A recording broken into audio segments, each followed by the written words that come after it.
Hey guys, it's Jan, also known as Zen Bluster, and today we're going to look at the Rowdy Bull based on the FMA chassis. But before we go through this, just going to give you guys a little bit of background. This year is the 35th year anniversary, and I guess Tamiya chose this year as a year that they're going to release the FMA chassis, and basically it's the most long-awaited chassis that's ever been, I guess, released because it's front motor, and front motor has always been very near and dear to my heart. My favorite car is the Gun Bluster based on the Super FM. If you guys actually have been watching my channel ever since the beginning, you would know that that's where I started from.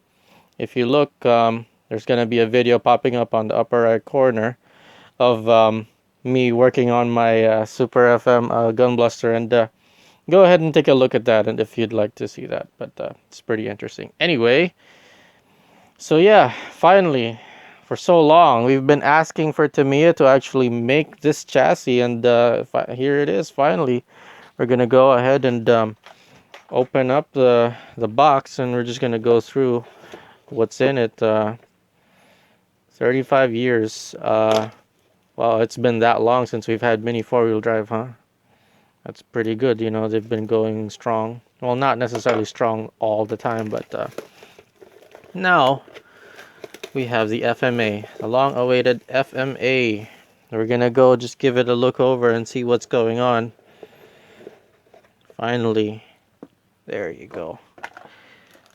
The Rowdy Bull, I'll be honest with you guys, is not necessarily my taste in terms of design.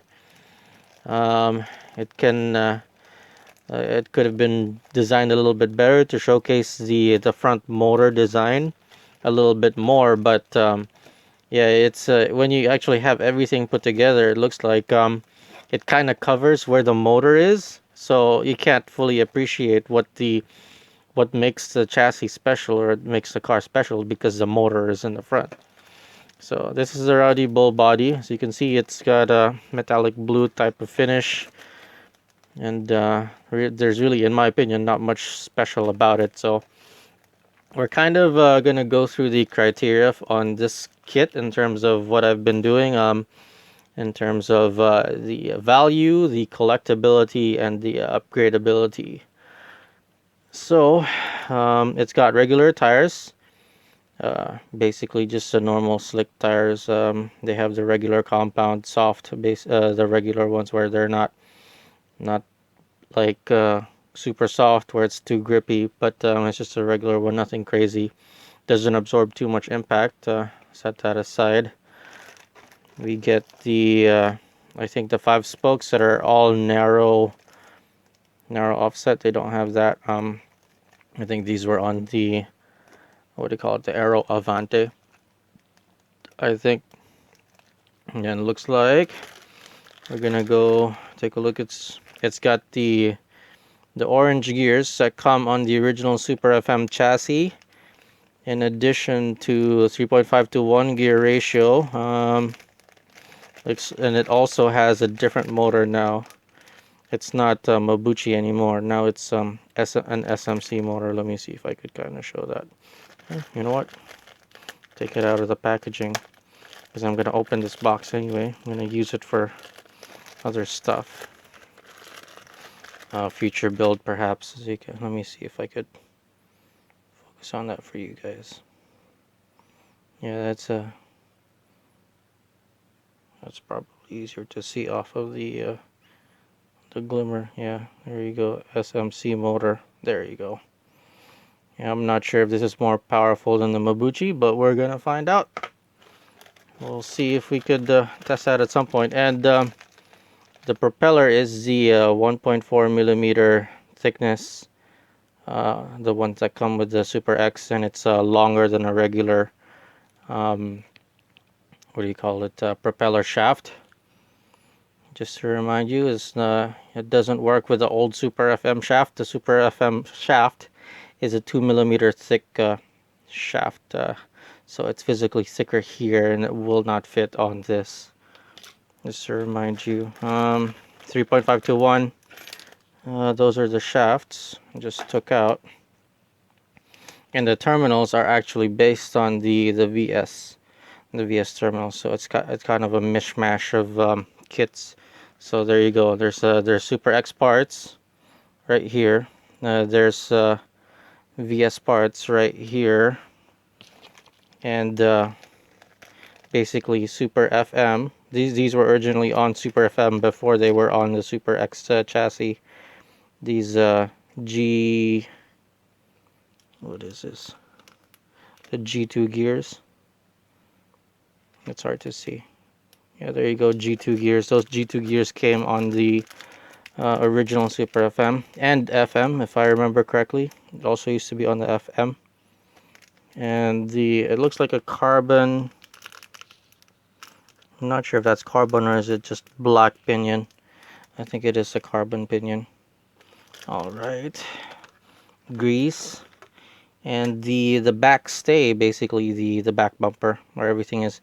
It looks like it was designed to move some air under the chassis all the way to the back, and also kind of acts like a brake as well because of how extra thick it is. Let me see if I could focus a little bit better. There you go. So it is slightly thicker on the back stay, so this kind of acts as a brake out of a box stock kit.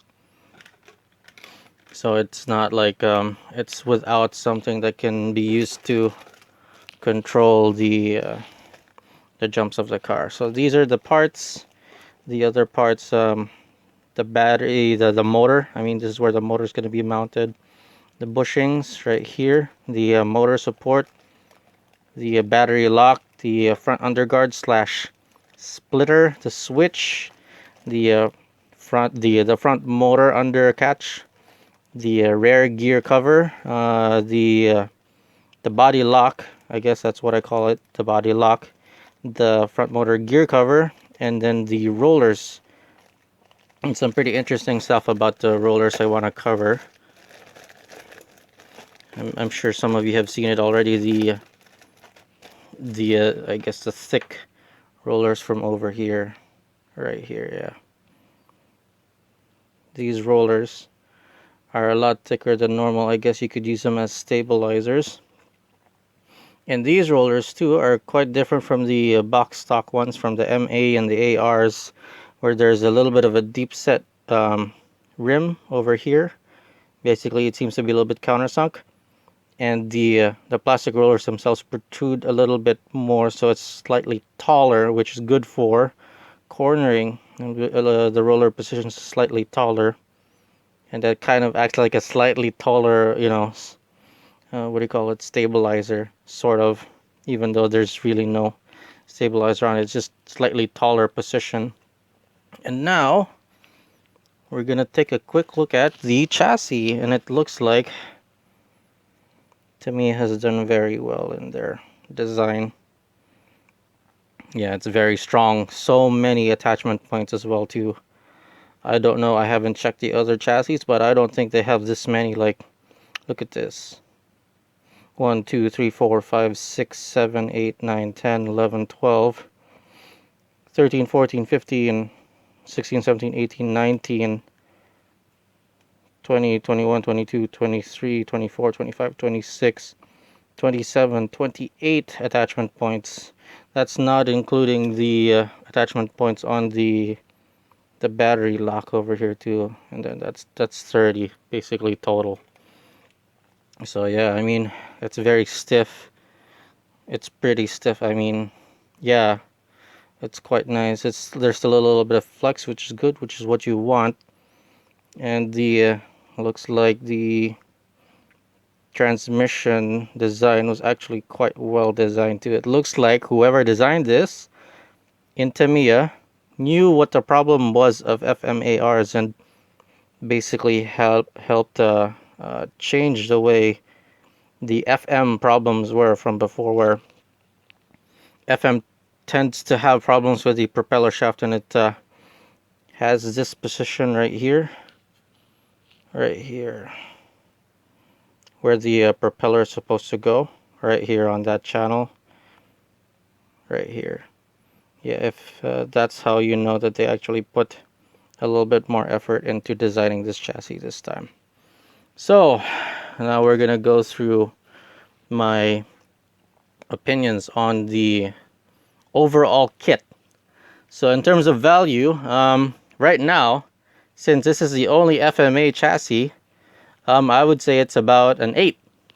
And for collectability, right now I would say it's also about an 8 because, well, this is the only FMA chassis car, Rowdy Bull, at this moment. Up until they start reprinting maybe the Brocken Gigant and the Gun Bluster. Upgradability, I would say, is basically a 10. Because look at how many attachment points there are on this kit. Look at this. That's crazy. And it's still at the beginning of the stages. Basically, it's a new, very, very new chassis. So everybody can basically go ahead and design their own way of building this car, and you almost can't go wrong. And there you have it. This has been my unboxing and overview of the Rowdy Bull.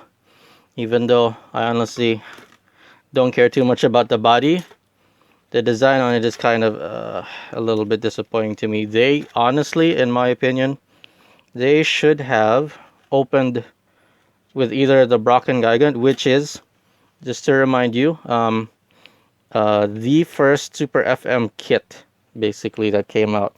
It came out, let me double check, I think it's in 1996.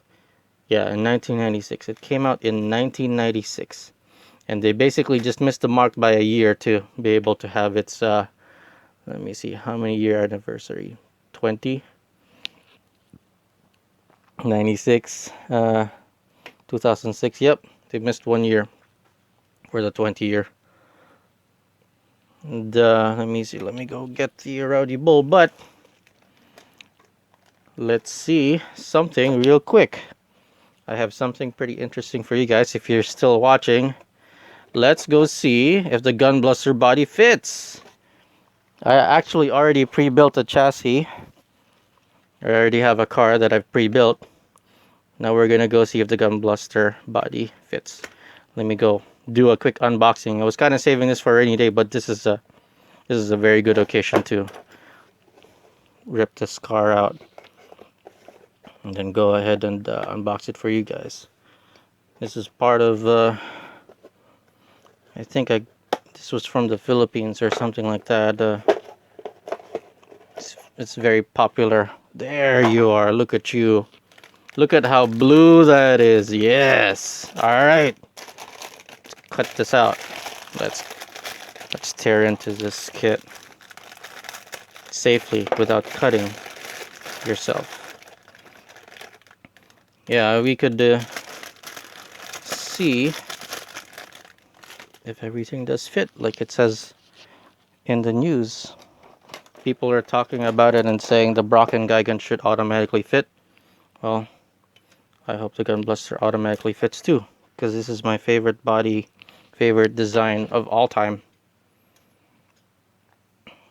Let's put that catch over here.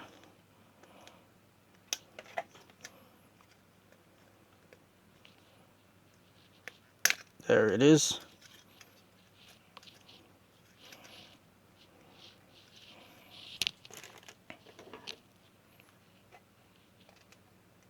Cut that out for now. A rough cut. Alright. Let's get this out of the way. Now we have the body separate. Remove the catch. I think we're supposed to remove this one too. Yeah. Let's take that off.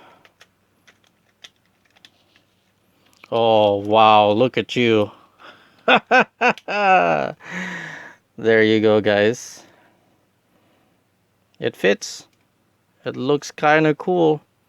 It's just that the back, you see, the wheel well over here, just it's a little bit narrow, and that can be fixed easily with wider offset wheels.